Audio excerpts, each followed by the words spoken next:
Totally fine. Okay, let me see. You have 3, 4 minutes, so you can test things out well. Okay, you don't have sharing turned on? Could you ask for sharing because they have changed Zoom a lot, and I Oh, have send requests. Got it. yeah, got it. So they've updated Zoom so much that they've hidden a lot of menus. I know today it was nagging me about something that I would have liked maybe, but I don't today. And it was about transcript or note taking or Yes, something. exactly. That's their most recent update. And let's see. So we might see some weird stuff as I get going. Let's see, that's the desktop I want. And I need to minimize this a little. Be right there.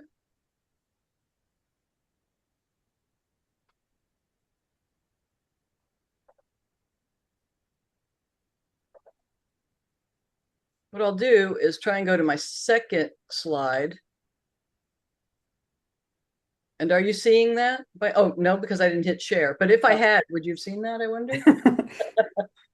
Yes, now we can see it. Okay, so that's my second slide. And so I'll have to switch back to that after. And I think I've got everything else hopefully functioning. Okay. To be determined. We'll solve the problems as we go.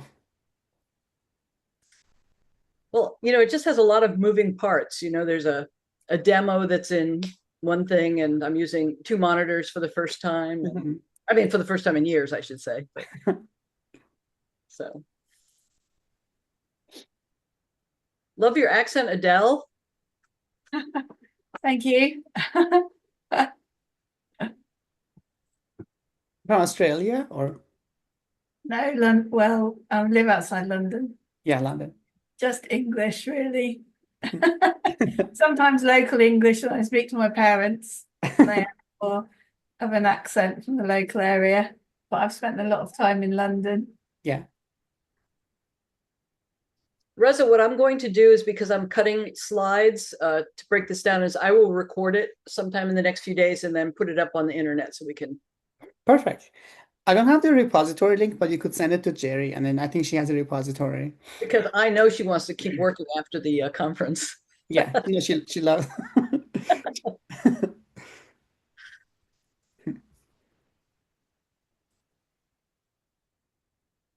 I had a more fun title, but I thought I would be a little more professional, so I It's a changed. beautiful title. It'd be funny if it was very like hazy and you couldn't see it visibly. Yeah. Hi, Saba. Welcome to session.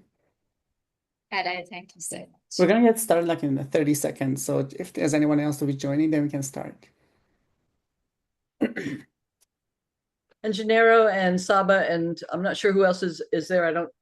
They might have fallen off my screen.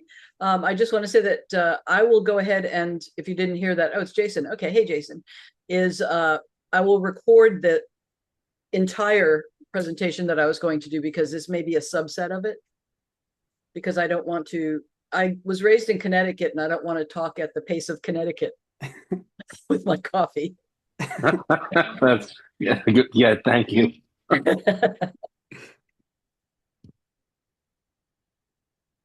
Okay, we're at 1 o'clock, so we can get started, and then others can join in as we go. So we have our first. Welcome to this session 2A, and our first presentation is by Dr. Jean Samuel, making learning visible, teaching trust and assessment in the age of AI. So Jean, you can have we have 20, 23, 25 minutes for each presentation, so you can get started, and then we can go from there. Okay, And you have the that sounds floor. great. Thank you.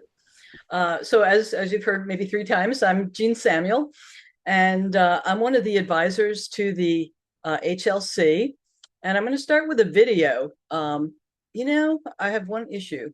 I don't know why I've got to make something smaller real quick. And Reza even had me set up early, but all of a sudden I can't see anything. It's I don't know. Okay, anyway, I don't know why it's doing that. I'm going to try one more time. What I need to do is to make my window smaller or narrower, but it's not doing it. Okay. I will live, and I apologize for that. So today what I want to do is to start with some food for thought. And you know how it's hard to determine whether students are actually submitting their work and is that work human or AI? So there was a show that was on Netflix called Is It Cake? And so I would like to start with that. Can you hear it? See full vintage sewing machines, but one of those sewing machines is a cake. Let's see if you can find it. Your time starts now. So clearly the analogy is it looks like they submitted work. It looks like it's great work. Whoops. But who really did the work? And so what I want to start with is the scenario. Say it's 11:30 at night and you're grading discussion posts and essays, and one submission sounds thoughtful and one is authentic and one seems almost too perfect. So during the grading process, it enters your mind that maybe you don't know exactly what you're looking at anymore. It's not because the students stop learning, it's because our ability to see that learning has changed. And so that uncertainty is exhausting. And this is what we're going to talk about today. I'm just making sure that it's changing slides. So we often say that AI created an assessment crisis. And I don't think that it's entirely true. I think that what it did is it exposed the crisis that already existed. And so for years, we went with product-based learning, the final products, essays, discussions, posts, quizzes, things like that. And we assumed that what they gave us was learning. We assumed the learning process that was behind it. So we might see the product, but we don't see how it came to be.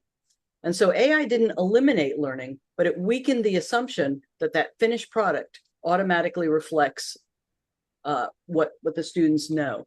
And I do want to make a caveat, and I don't want to make this longer, but I do believe in authentic assessment, and I know there's ways around this pedagogically, but for the sake of time, I may go with generalities such as that. Okay, more.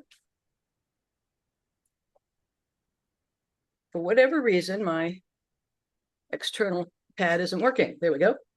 So you have to have two of everything when you do presentations, and so I do, and something just failed, so I apologize. So different learning modalities naturally produce different levels of learning visibility. The on-site classroom, you can hear the hesitation, you can ask the follow-up questions, you can see the confusion, and that turns into understanding. But in the asynchronous environment, sometimes all you see is that final upload. Other times you might see drafts, reflections, discussions, and things like that, but it's less clear. Most faculty didn't enter education, I imagine you didn't, to become forensic linguists. And that's where people feel trapped right now. They feel like they're part of a CSI discussion board unit. And surveillance is causing real fatigue. Oh, I keep going to my other touchpad, I apologize. So maybe the question isn't, did AI create this? Maybe the better question is, how visible is the student's learning process? So that shift in thinking and in the question changes everything, because it moves us away from policing, detection, instructional design is what we are moving towards. The IAL, or the Index of Authentic Learning, does not ask, is this student being honest or dishonest? It asks, how visible is the learning process under the assignment conditions? The index also was designed as a visibility framework. It's not an AI detector. It's not a cheating detector. It is a visibility framework. So it asks how much evidence of authentic learning is visible within the design of the assignment itself. Learning evidence is interpreted from the context of the assignment.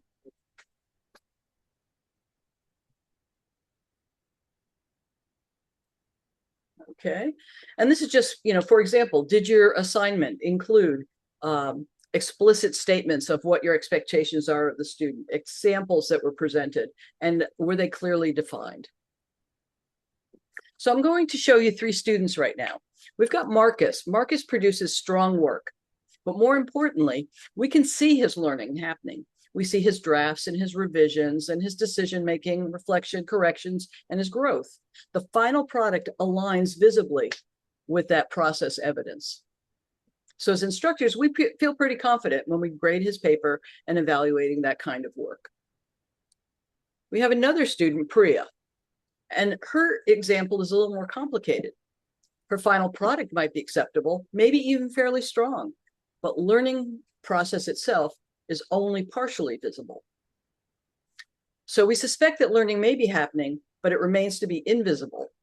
And many of our students do fall into this middle category. And finally, there's Devin. Devin gives us or submits a highly polished work, but his process is almost entirely missing. Sometimes the assignment design itself contributes to that invisibility. Within the IAL visible patterns, we have things called archetypes. And I'm going to talk about Marcus, for instance. Marcus is a practitioner profile. He demonstrates reasonable reasoning and authentic synthesis. And for Priya, she is a passenger. So her learning might be occurring, but is visibly limited. And again, we have Devin, who is a ghost profile, and he produces polished artifacts, but minimally shows you that visible evidence of learning. Okay, and I'm just going to go through that very quickly. What I just said is on that slide, and we'll get it in more detail later. This slide has a lot of detail, and I'll probably save that for the recording that I do later. But the main thing is on this graph, there's not a one-to-one correlation between the quadrants and the archetypes. The archetypes are boundaries, and the quadrants do not take performance into account. Our horizontal axis is visibility, is what it represents. It's the extent to which the students are showing their learning process, their learning journey. The vertical axis represents the traditional academic performance, grades, etc. And again, I'm going to leave that and table that for later because of time. And why?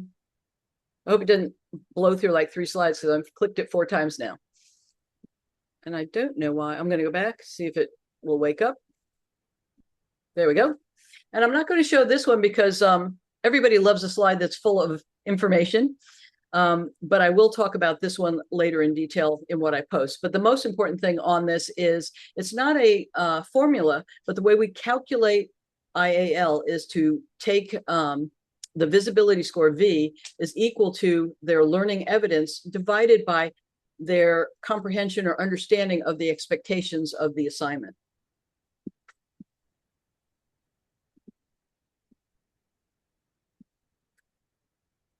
Okay, I'm going to move along for that because I want to have time for the demonstration. So basically, if we can't see the learning, what exactly are we grading? And that kind of brings us back to, is it cake? Maybe the future of assessment is not determining whether the student work is AI or human. Maybe it's about designing our learning environments where human thinking is still a major part of that. So I'm going to try and switch screens, hopefully successfully. And I'm going to stop sharing for a second and pull up the GPT for the IAL. And I can only hope that's it, because it doesn't look like it. Nope. That's because I did that before I came in. Are you looking at the IAL visibility coach right now? Yes, it's Yes. a ChatGPT page, yeah. Thank you. Thank you. So this GPT was designed in mind to help the instructor or the course designer to vet the assignment that they have to make sure that there's clarity in what they're asking of the students, and for the teacher or facilitator or instructor, whatever they call themselves, to look at individual students or batch students to see where they kind of fall in the assignment process. So the first thing I'm going to do, and I always start with the a new chat. And so in this case, I'm going to ask it to help me revise my assignment. The first thing it's going to do is to tell you what are requirements of that. And that means that you need to give them the assignment, a copy of the assignment, and you need to give it your assignment rubric. And so I'm going to go ahead. And I have one already written. I have used a lot of simulation with the help of AI to create my data and to run tests. That slide that was so data heavy, it ran 1,000 iterations of students something I don't have in reality and something that would have taken a lot of time. So for the sake of testing the GPT and for our time, that's what I was using. So I've got my assignment and my rubric in one.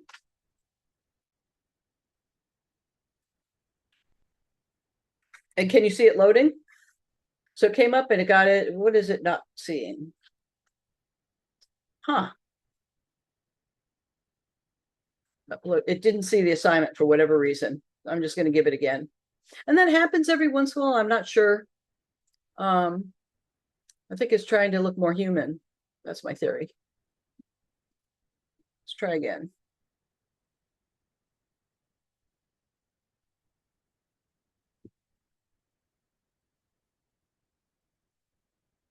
Wow. Okay, we're going to go on. We're going to go on to the other one and just see. I'm not sure. That was new. Was the assignment a video file, right? Was it a video file? Yeah. No, I think the one that I uploaded was a video file. That's why maybe it wasn't able to extract. Oh, really? Yeah. Then it Well, wasn't. I'll do this. I'll do the same one again, just because I might have grabbed something weird. Thank you, Reza. Let's look. Okay. You were probably right, because this is the assignment and rubric. Well, that's why it was the first time. I was trying to figure out why it didn't go blue. So I apologize for that, and I appreciate the assistance. So it's going to come up, it's going to look at it, and it's going to tell us, and I won't go through all of it, but basically say, these are the recommendations, the overall assessment of your assignment. I know I'm going to scroll through it quickly. If it makes you sick, you can avert your eyes. And I said to you that part of what's important is how transparent to the student, how easy is it for them to know what your expectations are. So C for those expectations are between 2 and 5. So 2 is very, very high because it means they have a low challenge to figure out what you're telling them that you need.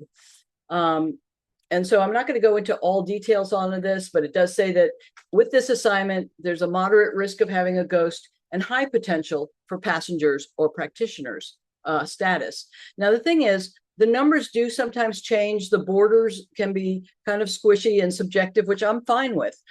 So what you look for in the GPT, you can look at that, but I would look at more importantly, the narrative that comes up.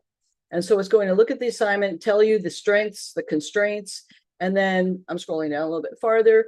One of the things that's an important change we made recently, or I made recently, and I don't know why it's not doing it. There should be the narrative, and then after there should be a copy and paste text, which always shows up, and we'll probably see it in a bit. So the next thing I want to show is evaluating a student. Now, this one does sometimes get an error, and it thinks that it's doing option 4, but you still can do it and give the p-value, which is their performance grade. So again, I need to give an assignment, the rubric, the student's work this time, because we're going to look at it in the context of the assignment and the value or grade that the teacher assigned. So again, I'm going down to the assignment, and I'm going to add one of the students.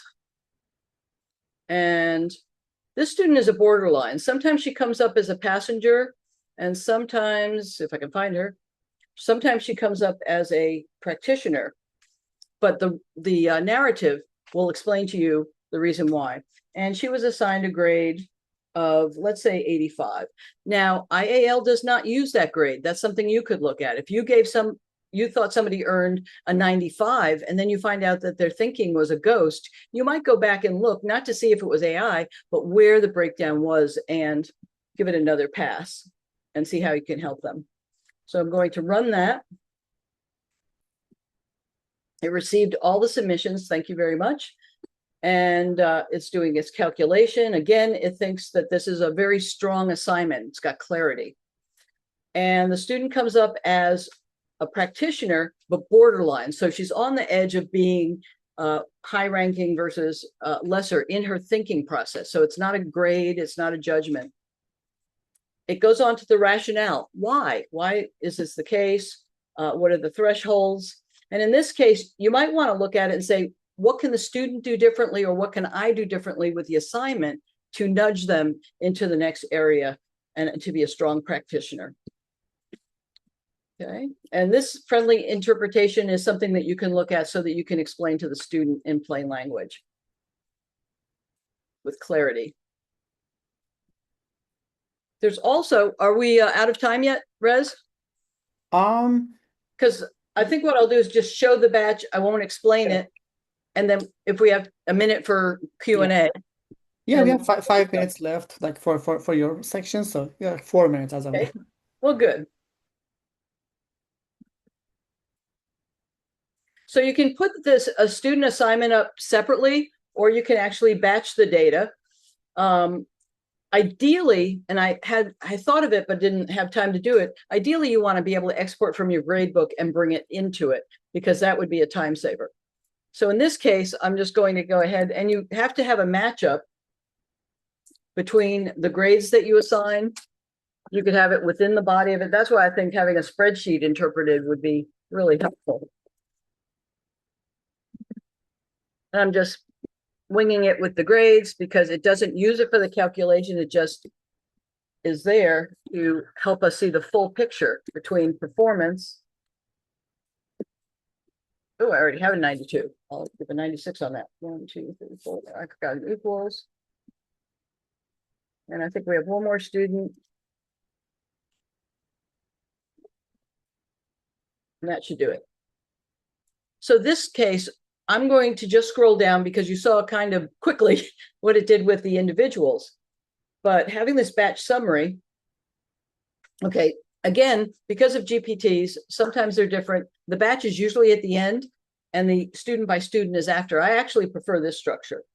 And so you've got the students, you see the grades that they were assigned, that they earned. You see that the learning that they had and the reasoning and how deep that reasoning was, those are averaged together, which give us the L. And the assignment is the same for everyone. And the evaluation is it's a strong clarity. Yet, when we look at it, we have looking at 3 practitioners, which is really skewed because your biggest population, if generally in a classroom, is going to be that passenger and a few ghosts and maybe more practitioners. And so it gives you that guideline.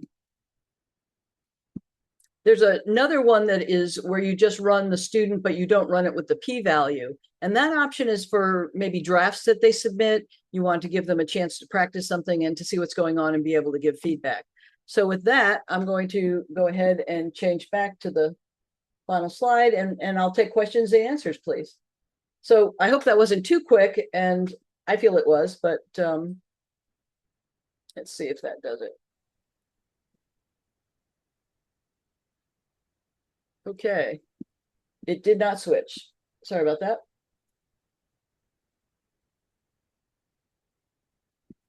And now let's try and get that again.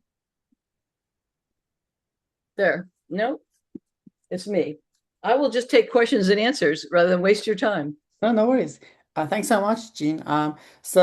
We have maybe a couple of minutes for questions from the audience, if there's any.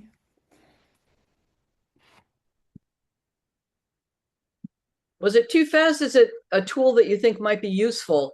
Certainly, I believe it needs to have the spreadsheet added and whatever quirkiness we saw today not happen. Or is this, or do you not understand how you might use it? I really like the fact that it's based on authentic learning framework that in itself is brand new to me. So I can see how that could be adapted in all kinds of situations. And then obviously you built a system that can kind of automate the assessment of where the learning is shown. And that's what I like, but it's because I'm being a bit quiet because we did an uploading student assessment into an AI assessment tool, and we were very much working by the fact that the lecturers were doing the marking first, and then they were looking to see if AI would give the same marks. and there could be a tendency from the AI to kind of go to the middle, Mhm. like, and so I guess what you're doing is you're observing the students' work anyway, and you're kind of seeing how they work, and then you're checking what you know about the student against what this GPT is doing. To a certain extent, and in an environment where you can't see the students, or they tend to not let you see their learning process, you'll be able to be aware of it and maybe go back and ask some questions, or look at your assignment and say, is my assignment asking? It's a funny thing. I'm part of a writers group, and somebody was complaining. She's in her master's program, and she said there's 43 people on this one thread complaining about the instructor. And she said every time she gets graded, and she's an A student, never had anything other than an A, was livid because she was failing the course, or I think she said failing because it was probably a B or a C, but that's how it felt. And what happened was she'd go to the instructor and she would say, you did not tell us that you needed this, yet you marked me down for this. And he would say, you're right, and then give her the grade that she thought she was entitled to. And I thought that's exactly the kind of situation that would help if you ran it against your assignment and find out, how clear am I with my expectations of the students, so you can help there. And I absolutely agree with authentic assignments. When I first did this, I was actually using the AI to grade the assignment and look at the grade that the teacher gave, and then give her or him or they some feedback on why there might be this disparity. And then I decided I don't want an AI grading tool, and I don't want students to disconnect, and I don't want teachers to disconnect, because for too many years I saw even good teachers, and including myself, you would have this tool that would auto grade, and you didn't have the time to go back and look at the aggregate data. When you have a few classes, you can go in there and you can look at what the data says, and you can look at what everything that's going on. That's one of the first things that goes out the window. You give the grade and you're done. You move on because you're into the next thing. I really don't want to create a GPT that would encourage that behavior or support it, if that makes sense. So this is sort of flagging up to you where you might need an intervention with a student because they're being a ghost. And to find out, are they a ghost because that's really their behavior, or are they ghosts because they really don't understand that assignment? Or I came out of the community college area, or are they ghosts because they don't have an environment where they can complete their work, or they're scarcity of food? There's all those other but at least it raises a flag so you can look.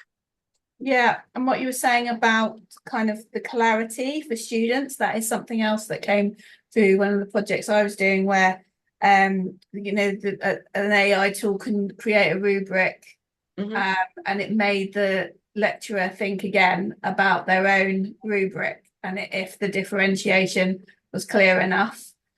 So to use AI in that kind of, what we were saying in the previous session about critical thinking, evaluation, and for your own reflective practice, that's a really good use. I just want to throw out there, if you do use AI to help create data or to do any kind of anything, run it several times, because you get differences. And the negative with using it for writing, which is more from the student side, is it creates average, because it's trained to be able to say, what is the next thing I predict will happen? So everything it does tends to go to average. So it makes very polished work. It can address what you ask it to do, but to a point, if that makes any sense. Yeah, that's good advice. Thank you. Thanks so much, Jean. Appreciate it. So thank you. So we're in the interest of time, so we're moving to the second study by Ricardo Benzo, Adele Cushing, and Saba Azimi. So the floor is yours, and you can start sharing. Thank you. I think we're both going to be requesting share access. I think I've already got it, but Saba, have you got it okay? Yes, I have it as well. Good. So we're going to give the introduction, Adele. So I played it. Oh yes, Saba's just setting up our video. I'm Adele Cushing. I'm one of the senior digital education consultants at Birkbeck, University of London. Been working on our HyFlex project for several years, and taking a lead in terms of sort of professional development. And we've been thinking about now the fact that our HyFlex is all integrated How can we continue with the professional development beyond the kind of basic getting started, and what we're looking for in terms of good HyFlex design and community building, as Brett mentioned in the session earlier, in terms of synchronous activities. And my colleague Saba's here. Unfortunately, we're really missing Ricardo today, but Saba's going to share the video, and Saba helped me with investigating this kind of HyFlex teaching assistant AI to see how reliable it could be if we wanted to use it to help us to create professional development resources and new workshops and guidance and things. So that's really what our presentation is about. So I'm about to share the video with you. First, let me make sure that everyone can hear the video. Can you please confirm for me if you hear the sound? Okay. No sound yet, but No sound, Saba. Okay, so let me share it again. when you're sharing, I think there's an option that says share video. Yeah, share sound, yeah. So I double check with you again.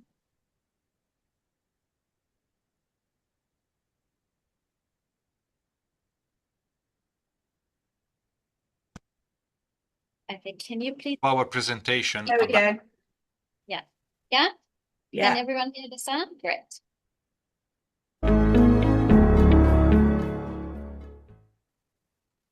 Welcome to our presentation about re-envisioning HyFlex through AI and other emerging technologies. In this presentation, we focus on developing synchronous activities. We are Adele Cushin, Senior Digital Education Consultant, Saba Azimi, Digital Education Consultant, and Riccardo Benzo, Digital Education Consultant and Associate Lecturer. We all work for Birkbeck at the University of London. We begin by sharing context about HyFlex teaching at Birkbeck, address the challenge of developing synchronous activities for HyFlex teaching and learning, consider the potential role of an AI agent as a HyFlex teaching assistant, share outcomes so far, and reflect on next steps. In the 2025-26 academic year, we offered as many postgraduate modules as possible in HyFlex mode, together with some undergraduate modules, generally at level 6, for a total of 187 modules. For the 2026-27 academic year, HyFlex will be available to all Birkbeck subjects where pedagogically appropriate and in consideration of Birkbeck students who are permitted to study remotely, i.e., those without visa and/or funding restrictions. This step forward in the deployment of HyFlex raises questions about providing sufficient training and, most importantly, on-demand support and advice. Tasks like collaborative work via shared documents during a class are common, yet lecturers and tutors often struggle when it comes to identifying pedagogic solutions with the tools at their disposal. Talking to academics and encouraging them to share their pedagogic approaches and concerns has provided insight into how to support them. This includes the development of a tailor-made AI agent to guide academics with regards to selecting and implementing appropriate digital tools and pedagogy. The Pedagogy Research Group within the Digital Education team had already partially trained an AI agent with policies and HyFlex pilot documents, but it required further pedagogical training, e.g. a tailor-made resource in order to provide appropriate answers to individual inquiries. To enhance training, we gathered pedagogic challenges from academic colleagues and experiences shared by digital education team members. We collated 11 challenges in the first stage of our research and recorded these in an Excel spreadsheet. The Digital Education Pedagogy Research Group then proposed solutions to these challenges, which were collaboratively reviewed at a Digit team meeting. This slide shows the first 2 rows of our Excel spreadsheet. Rows are divided into categories, for example, sharing content, to help our AI agent find relevant knowledge when providing answers to user queries. In each row, we give pedagogic suggestions and learning tools to answer the queries. We mention emerging technologies that can be deployed and connect these to HyFlex principles. After the partial training, we uploaded the Excel spreadsheet into the AI agent, called the HyFlex Teaching Assistant. We kept the human-AI dialogue ongoing, feeding the question to the AI agent, checking the answers against our own Excel document, updating our document to clarify inconsistencies or providing further explanation, and training the AI with the updated document. It must be mentioned that this dialogue was reciprocal, as there were a couple of answers in the partially trained AI that we had not provisioned in our Excel document, but the AI agent linked them because of the initial policies and HyFlex pilot documentation, and we added them to our Excel spreadsheet. We have recently offered this document to our academics so they can use it for feedback and raise new questions directly on the document. This is intended as an iterative process to improve current solutions while identifying and dealing with further challenges as they arise. One question from an academic colleague was, paying attention to 2 groups at the same time in HyFlex is difficult. How should I manage this? This slide shows part of an answer provided by Copilot Chat or the untrained AI. As you can see on the left-hand side, Copilot refers to intentionally switching attention between modes, but does not mention how to do this while lecturing. On the right side, you can also see it provides simplistic examples of the questions students might ask. The corresponding row in our Excel training document shows that we reworded the question to how can a lecturer manage the cognitive complexity of teaching in a HyFlex classroom and effectively divide their attention between both groups. We also gave it a general category, class management. By doing so, this row guided our trained AI agent to draw answers for similar questions using words aligned with Birkbeck terminology. After training the AI with the updated spreadsheet, we asked the same question in the same wording as the original one to see the response. As you can see, the output is much more to the point. Additionally, the trained agent refers to a teach, pause, check, switch pattern mentioned in our documents. It also suggests that any class-based resources should be shared in Moodle, our virtual learning environment, in accordance with our policies. We repeated this method with all 11 challenges. When we compared our trained agent with the untrained Copilot Chat, we noticed the untrained Copilot suggestions are often more general to suit any level of proficiency. The examples are sometimes simplistic, and the technical suggestions refer to tools and technologies not used at Birkbeck. The trained agent, on the other hand, draws on our Excel sheet, learning tools and technologies suggested in other documents, and responds to a specific instruction in the agent to only refer to Birkbeck approved tools. It provides specific answers for higher education, refers to Birkbeck's policies and procedures, and also provides links and signposting to Birkbeck's documents and staff training. Additionally, it also responds to a specific instruction regarding an appropriate tone for the context. As with generative AI, which trains itself through prompt engineering, we observed that our trained AI agent seems to also prioritize in its responses documents that are used in partial earlier training. Currently, this is a hypothesis that requires more data to confidently confirm. Although adding a curated Excel spreadsheet appears to improve trained AI responses, building on this success is an ongoing process, a continued dialogue between human consultants in the digital education team and the AI agent. The goal is to lever the proficiency and experience of digital education consultants to train the AI agent and to exploit the potential of AI to serve an increasing number of academics. Ultimately, we would like the agent to be available to support all staff anytime. We are also aware that the agent is not meant to replace digital consultants. We need to stay connected with academics through workshops and consultations to further enhance support individually and via the AI agent. Going forward, a primary concern is the agent's internal preferences to prioritize older documents even after an update.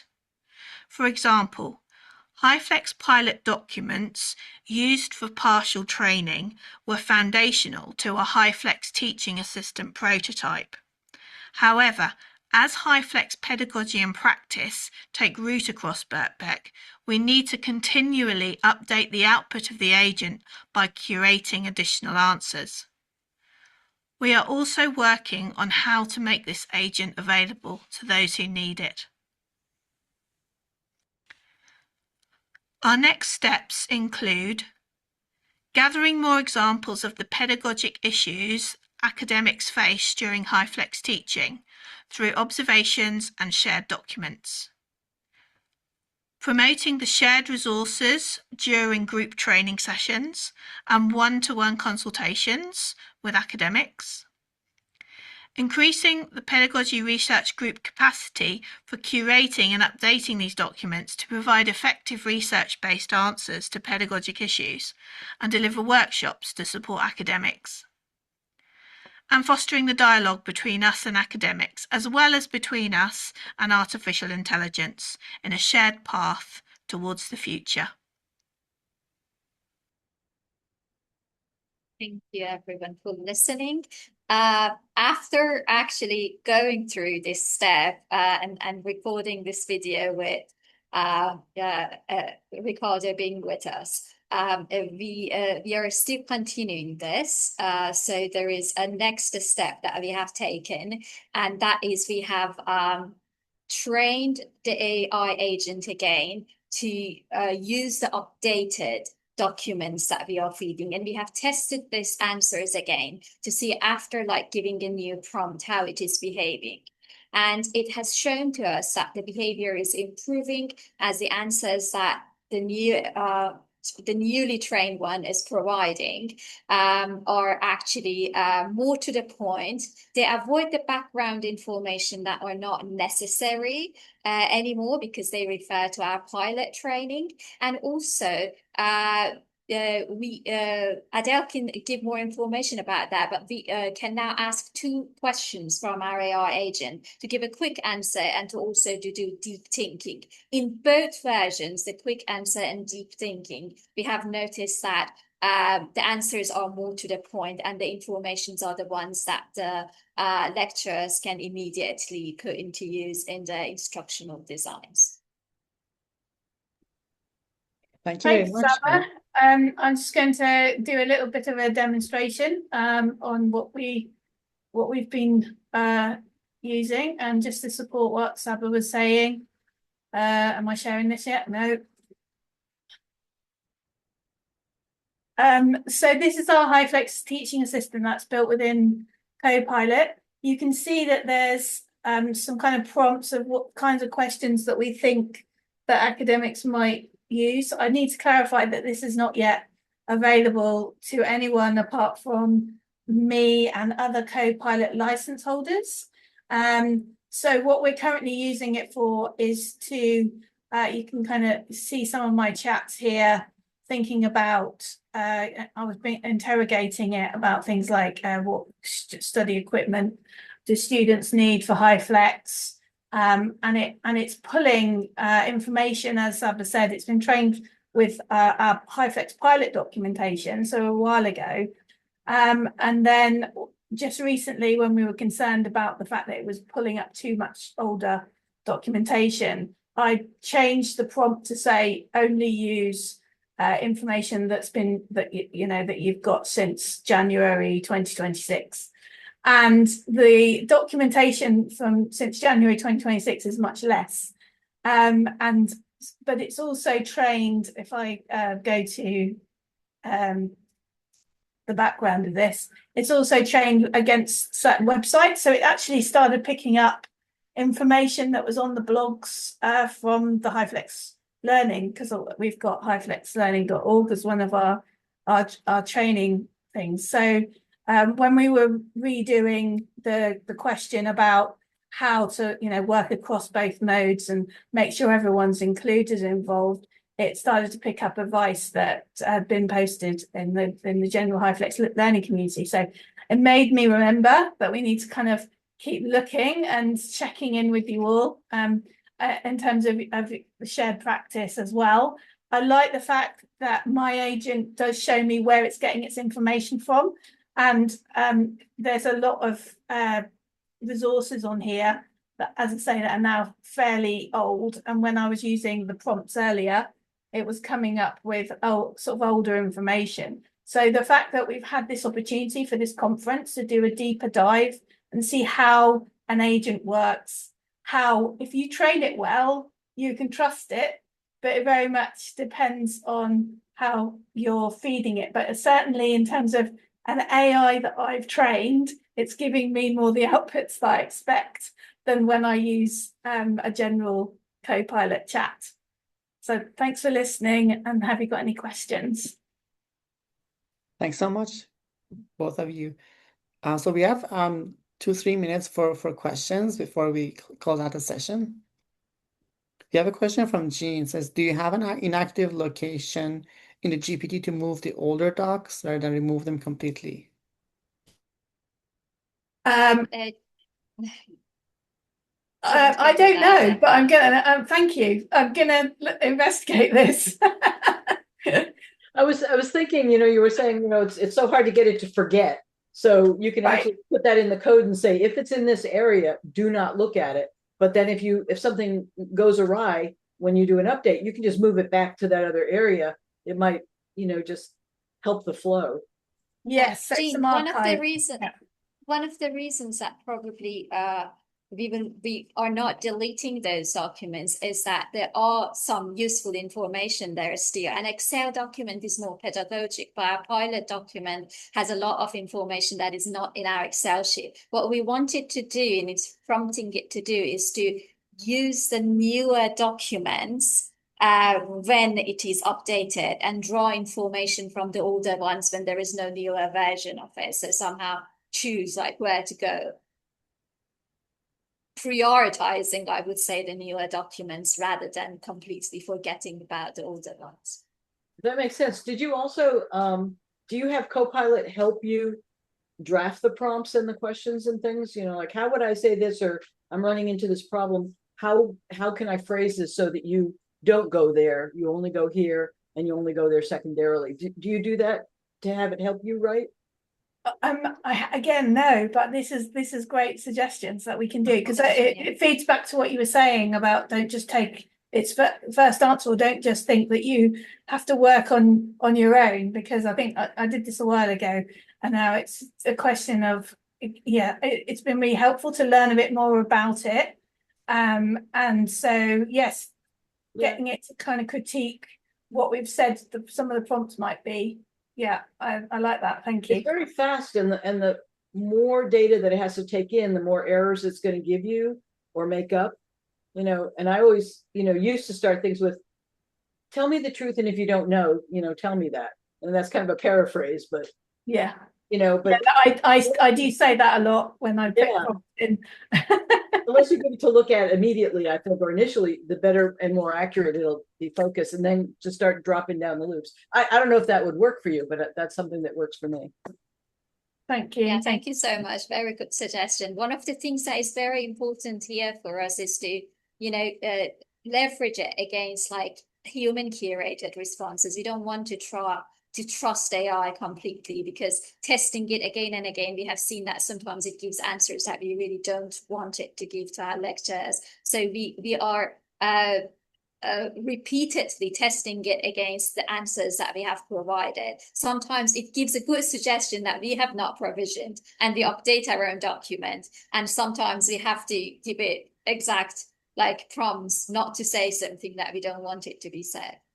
Yeah, And the fact that our sort of organizational approach has been quite cautious, I'd say, and I appreciate that in terms of giving us time to kind of further understand how things work. And we're certainly not going to be in a position where, as I said in the video, ideally we'd like people to have access to this to interrogate it. But in the first instance, what we can hope for is that a few more people within our team might be able to use it to kind of help them in terms of the advice and guidance that they are directly asked. I think one of the big values for me is when we've written something and then it needs to go to a different audience, and so that kind of reproducing that AI is good at, and thinking about how something can be tailored to different audiences. I think that's what can be really valuable here.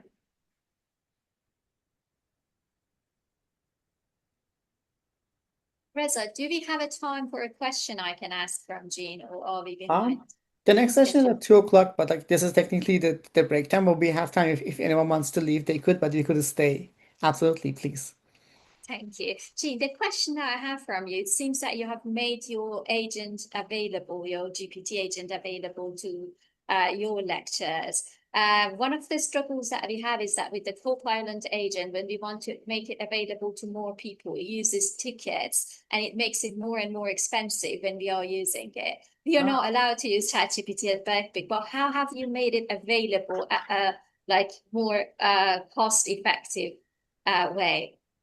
Well, because it's still in development phase, at this point, I can give you the link to it, and just know that it will have iterations ongoing, probably not for the next 3 weeks because I'll be in California.